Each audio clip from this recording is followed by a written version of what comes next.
मेरी कॉलेज में जो इमेज थी वो पूरी तरह से खराब हो चुकी थी, क्योंकि बिल्कुल लफंडर हो चुका था मैं। फादर ने शुरू से ही मुझे शॉप पे लगाया। शॉप पे मैं साफ सफाई किया करता था, वहाँ पर छोटे मोटे काम किया करता था। मैं दिल्ली आया और दिल्ली आने के बाद मुझे लगा यार अपन तो यूट्यूब से हैं, तो इज्जत विज्जत तो होगी। मैं पार्टी में पहुंचा, बहुत बार लोग वही बात लिख देते हैं, तेरी औकात से बड़े सपने देख रहा है तू। तो बोलता है कि तेरे पापा को हम जानते हैं, तू कल भी दुकान पे था, आज भी दुकान पे और कल भी दुकान पे बैठेगा। मैं एक बात जानता हूँ, मैं किसी सब्जेक्ट का महारथी नहीं हूँ, मैं कोई सब्जेक्ट या फिर कोई चीज अच्छे से नहीं जानता हूँ। मैं एक चीज जानता हूँ, मैं एक चीज का कलाकार हूँ, और वो powerful people don't come from powerful places, powerful people make powerful places. Guys, मैं राजस्थान के एक छोटे से शहर सूरतगढ़ से हूँ। आप में से बहुत सारे लोगों ने शायद उस सिटी का नाम भी नहीं सुना होगा।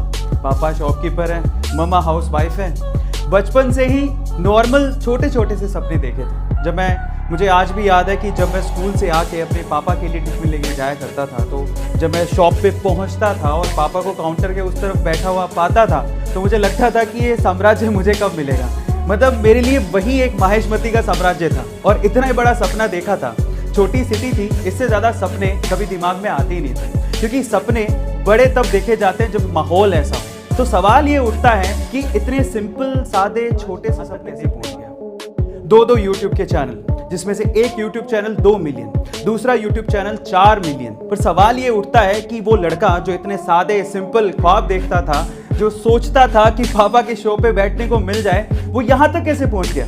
ऐसा कोई सोशल मीडिया प्लेटफॉर्म नहीं है जहां पर A2 मोटिवेशन या फिर अरविंद अरोड़ा के वीडियोस पहुंचे ना हो।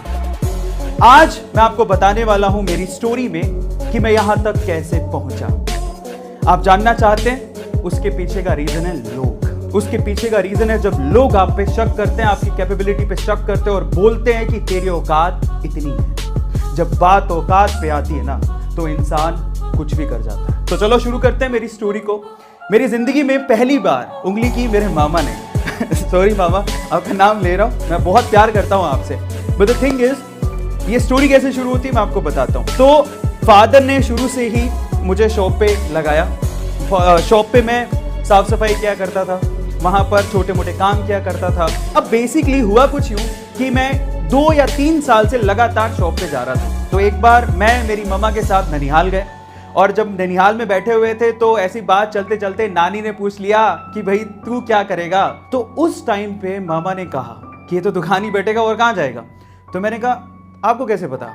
तो बोलता है कि तेरे पापा को हम जानते हैं, तू कल भी दुकान पे था, आज भी दुकान पे और कल भी दुकान पे बैठेगा। हालांकि मुझे भी दुकान पे बैठना था, लेकिन वो तो भगवान बन गए यार, मेरा फ्यूचर लिख रहे हैं, मेरा फ्यूचर लिख रहे हैं। अब यहीं से मुझे एहसास हुआ कि ये है मेरी लाइफ की पहली उंगली। मुझे माहिष्मती साम्राज्य चाहिए था, पर अब नहीं चाहिए। अब मैंने सोच लिया था कि मैं वापस आऊंगा, पढ़ाई करूंगा, दुकान गई थेल लेने। अब मुझे मेहनत करनी है और मेरे मामा को गलत प्रूफ करना है। पहली उंगली वाली स्टोरी खत्म होती है। मैं बाहर जाने को तैयार था, मेरे मामा को मैं गलत प्रूफ करने को तैयार था। अब होती है दूसरी उंगली, वो मेरे पापा ने की। I am sorry dad, I respect you a lot, but the thing is, अब दूसरी उंगली की कहानी सुनिए। एक्चुअली हुआ कुछ यूं कि मेरा सिलेक्शन हो गया, मुझे बाहर जाना था और मेरे मामा को गलत प्रूफ करना था। लेकिन